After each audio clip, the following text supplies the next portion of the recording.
이현우의 MLBTV 멤버십에 가입하시면 더 많은 혜택을 누리실 수 있습니다. 자, 오늘 이제 7월 4일입니다. 저희가 오늘은 이제 오타니 선수와 김하성 선수의 첫 맞대결? 맞대결은 내일이 있을 거긴 하지만 어쨌든 이제 타석에서의 맞대결 한번 좀 얘기를 나눠보도록 하겠고요. 이제 현지 언론에서 본 김하성 선수에 대한 평가 또 새로운 게 나왔기 때문에 저희가 요거까지 같이 한번 담아드리는 시간 가져보도록 하겠습니다. 네, 오늘 페코파크에서 열린 에인절스와의 경기였었는데 김하성 선수는 1번 2루수로 선발을 출전해서 5타수 1안타, 삼진 3개가 있었지만 수비에서 굉장히 안정적인 모습을 보여주면서 무난하게 팀 승리에 기여하는 모습이 있었습니다. 그래요. 오늘 경기 5타수 1안타를 기록하면서 시즌 타율도 2할 오픈 7리, OPS 0.757 소폭 하락하기는 했습니다만 말씀해주신 것처럼 이제 첫 타석에 바리아 선수의 또 사구 86.2마일짜리 슬라이더를 공략해서 좌전 안타 기분 좋게 일단 출발을 했습니다. 바깥쪽에 걸치는 슬라이더였는데 기술적인 타격으로 안타를 때려냈었던 김하성 선수인데요. 이후에는 유격수 둔공 그리고 삼진으로 물러나기는 했습니다만 마지막 타석 좀 얘기를 해봐야 될 것 같아요. 그래요. 마지막 타석에서는 사실 2구 그리고 7구 이 바깥쪽 빠진 공이었었는데 요거를 이제 연달아 잡아주면서 김하성 선수가 살짝 좀 억울한 삼진 판정을 당하기는 했습니다. 물론 오늘 경기 이제 스넬 선수도 보니까 그쪽 코스로 이제 잡아준 공들이 몇 개 있기는 하더라고요. 그렇죠. 근데 이제 2구째 공은 이 게임데이로 보더라도 확연하게 빠진 공이었고 7구째 공 같은 경우에는 게임데이나 베이스볼 서번트에서 봤을 때는 살짝 걸쳤다고도 볼 수 있는 공이었더라고요. 근데 아마 김하성 선수는 2구째 잔상이 남아있기 때문에 좀 더 이 타석에서 어필을 하지 않았나 싶습니다. 맞습니다. 어쨌든 수비에서도 두 차례 호수비 펼쳐줬습니다. 3대0으로 앞서 있었던 2회 2사 상황이었죠. 1-3루 상황에서 플래처 선수의 라인 드라이브 타구를 직선 타철에 이렇게 독침수가 한다잖아요. 싹 이렇게 잡아가지고 맞아요. 이것도 정말 이제 대량 실점으로 이어질 수 있는 위기였는데 김현 선수가 잘 잡아냈습니다. 이게 기대 타율이 6할이 넘는 타구였었고요. 그리고 또 7회 2사 이후에 워드 선수의 땅볼도 굉장히 까다로운 타구였는데 정확하게 바운드를 예측해서 이제 아웃카운트를 처리를 했었고 이 타구 역시 기대 타율이 5할짜리 타구니까 아마 오늘 경기 끝나고 수비 수치 반영하면은 김하성 선수의 WR은 오히려 더 오르게 될 또 겁니다. 오를 수도 있겠다 예. 싶습니다. 네. 어쨌든 김하성 선수가 메이저리그 진출 이후 이제 3년 만에 오타니 선수와의 이제 대결이 있었는데요. 오타니 같은 경우도 오늘 경기 3번 지명타자로 나서서 3타수 무안타 볼넷 2개를 얻어내면서 멀티 출루는 했지만 안타라든지 홈런이라든지 추가는 또 하지는 못했네요. 확실히 이제 6월에 뜨거웠던 감 그리고 7월 들어서 살짝은 좀 방망이가 식고 있는 오타니 선수인데 사실 6월처럼 계속 치면 그럼요. 시즌 100홈런 치는 거잖아요. 다 타자는 업다운이 있는 거죠. 네. 맞습니다. 8회 마지막 타석이었죠. 마르티네스 선수의 바깥쪽 체인지업에 배트가 딸려 나왔고 그 공, 이 타구가 뿔뿔뿔 나가는 거 김하성 선수가 또 잡아가지고 2루 땅볼로 또 깔끔하게 처리하는 모습이 있었습니다. 오늘 어쨌든 샌디에고는 이게 참 좀 민망합니다. 네. 김하성 선수 활약하면 팀은 패배하는데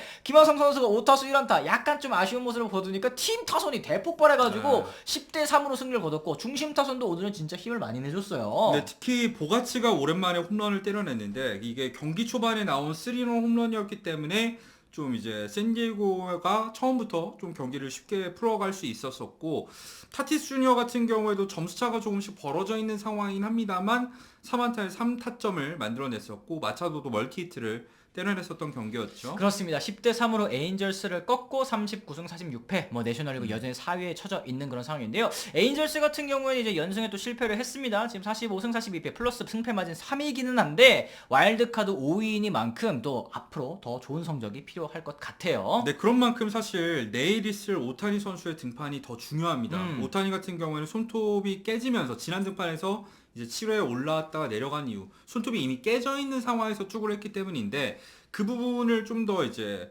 휴식을 주기 위해서 하루 정도 지금 로테이션을 더 휴식기를 받은 상황이라고 보시면 되죠. 맞습니다. 내일 이제 김하성 선수와 오타니 선수의 맞대결 요것도 저희가 내일 다뤄드리도록 하겠습니다. 어쨌든 이제 경기에 앞서서 이 스포츠 전문 매체죠. 이 디 애슬레틱에서 요런 기사가 있었습니다. 지난 주말 시리즈 샌디에고에 있어서는 정말 실망스러운 그런 주말 시리즈였죠. 그리고 이제 불펜 문제 혹은 트레이드 데드라인 올스타 출전 선수에 대한 아쉬움까지 여러 주제를 가지고 이 담당 기자인 데니스 린 기자가 기사를 한번 썼었는데 그 중에 이제 김하성 선수에 대한 내용들이 좀 있기 때문에 저희가 한번 좀 소개를 해드리고자 합니다. 자, 김하성 선수가 이제 올스타에 출전하지 못해서 아쉽다는 의견도 있었었죠. 샌디에고에서는 헤이더와 소토만이 올스타로 출전하게 됐는데 김하성은 타티스 주니어와 함께 투표에서 거의 푸대접을 받았다라고 얘기를 했습니다. 그런데 김하성 선수는 올 시즌 소토와 타티스를 제외한 모든 샌디에고 야수들보다 뛰어난 활약을 펼쳤다. 김하성의 WAR 2.7승, 요건 이제 팬그래프 기준입니다. 2.7승은 내셔널리그 야수로 따지더라도 전체 11위인데 보가츠랑 마차도 선수 둘이서 이제 도합 6억 3천만 달러를 받잖아요. 근데 두 선수가 합산 WAR이 2.6이래요. 그 김하성 선수가 이 두 선수를 합친 것보다 훨씬 더 좋은 활약을 펼치고 있다는 걸 다시 한번 또 강조를 해줬습니다. 네, 그리고 김하성의 많은 가치는 대부분 수비에서 나왔고 DRS에서도 리그 선두를 달리고 있다. 그러나 올 시즌 가장 고무적인 부분은 공격인데 그 중에서도 메이저리그 강속구에 대해서 인상적인 적응을 보여준다 이렇게 얘기를 했어요. 그래, 그러면서 이제 김하성 선수의 지난 시즌 95마일 이상 페스티벌 상대 성적도 보여줬고 올 시즌이랑 또 이제 비교를 했는데 지난해 같은 경우에는 타율이 1할 오픈, OPS가 0.402였다고 한다면 홈런 연계였어요. 홈런도 없었고요. 올 시즌 같은 경우에는 타율도 3할 1푼 6리, OPS가 무려 1.011입니다. 이 정도면 진짜 그렇죠. 페스티벌 킬러가 됐어요. 그리고 97마일 이상의 공을 2개를 홈런을 만들어내기도 했었죠 최근에. 맞습니다. 이제 김하성 선수의 계약 조건도 다시 한번 또 언급이 됐습니다. 김하성은 4년 2,800만 달러 계약에 3년 차에 접어들었고 2025년입니다. 내년 그리고 내후년을 얘기하는 거죠. 이때 이제 상호 옵션, 베스팅 옵션이라고 하지만 김하성은 옵션을 실행하지 않을 것이다. 실행하면 이게 어리석은 일이 될 것이다 라는 얘기를 했는데 지금의 활약을 비춰봤을 때 그때 이제 연봉이 지금 활약에 비해서 뭐 굉장히 또 낮게 잡혔으니까. 그렇죠. 아마도 김하성 선수가 내년 시즌을 마치고 FA 시장에 나서면은 지금보다 훨씬 많은 돈을 받을 거는 확실한 사실이니까요. 맞습니다. 그리고 지금 이제 트레이드 가능성에 대해서도 한번 이제 데니스 린 기자가 얘기를 했는데 2024년에도 샌디에고는 많은 돈을 선수들에게 줘야 된다. 페이롤적인 측면에 있어서 장기 계약으로 묶어놓은 선수가 워낙 많기 때문에 이런 얘기를 또 하는 건데요. 1년 이상 김하성을 로스터에 가지고 있고 싶어 할 것이다. 왜냐하면 김하성 선수의 가성비가 굉장히 뛰어나니까. 근데 이제 사실은 샌디고의 팀 성적도 지금 워낙에 안 나오고 있는 상황이기도 하고 김하성 선수가 본 포지션이라고 할 수 있는 유격수에서 뛰지 못하고 있는 상황이잖아요. 그 부분에 대해서도 조금 얘기를 했는데 만약에 이제 더 데리고 있으려면 앞으로 까다로운 대화가 있을 수도 있다. 이런 얘기를 하면서 2022년에 보가치가 좋은 모습을 보였지만 유격수 김하성만큼은 아니었다. 요거 이제 수비적인 측면을 그렇죠. 말하는 거죠. 김하성 선수의 가치는 유격수에서 극대화될 수가 있다 이런 얘기를 했어요. 그래요. 그러면서 같이 언급한 게 보가츠는 자신의 커리어에서 2루수 혹은 이제 1루수를 소화한 적 없다라는 얘기를 했는데 이거는 이제 팀 입장에서도 수비적으로 더 뛰어난 모습을 보여주는 김하성이 유격수로 가고 보가츠가 2루수 혹은 이제 1루수로 가가지고 공격적인 측면이 좀 더 극대화되면 팀적인 측면에서는 좋을 수가 있을 것이다라는 이제 그걸 암시하는 것 같은데 보가츠가 사실 영입됐을 때 나는 11년을 계속 유격수로 뛰고 싶다 이 애정을 드러냈던 선수이니만큼 까다로운 대화가 있을 수 있다라고 이제 언급을 한 게 아닐까 싶습니다. 그렇죠. 그리고 이제 1루수인 크로네노스 사실 올 시즌에 장기 계약 줬는데 정말 성적이 처참하잖아요. 이 크로네노스는 대체 선수급의 활약을 보여주고 있다. 그와의 7년 8천만 달러 연장 계약 중 일부를 부담하는 트레이드를 찾을 수 있을까라는 얘기를 했는데 연장 계약 3개월 만에 파는 것보다는 크로네로스의 반등을 기대하고 있을 것이다. 이런 얘기를 덧붙이긴 했지만 사실은 말도 안 되는 그렇죠. 거죠. 지금 크로네노스 선수처럼 못 치고 있는데 나는 남은 잔여 계약에 7년에 8천만 달러 남아있는 선수를 누가 데려갑니까? 아무리 연봉 보조를 해준다 그래도 연봉 보조를 해서 떠넘기느니 차라리 샌디에고 입장에선 그냥 반등할 때까지 한번 써보자 이러는 수밖에 없고 3개월 만에 이 선수를 트레이드한다라는 거 장기 계약한 선수를 트레이드한다라는 거는 실패를 인정하는 꼴과 동시에 선수들에게도 이 팀은 장기 계약 준 선수들한테 바로 이렇게 트레이드 해버리는구나 이런 이미지가 남을 수 있으니까 아마 이거는 가능성이 거의 없는 얘기라고 보셔도 될 것 같습니다. 자, 그리고 이제 김하성 선수의 트레이드 데드라인 맞춰서 트레이드 되지 않을까 하는 뭐 기대를 갖고 있는 팬들도 있다 보니까 이 부분도 중요할 것 같아요.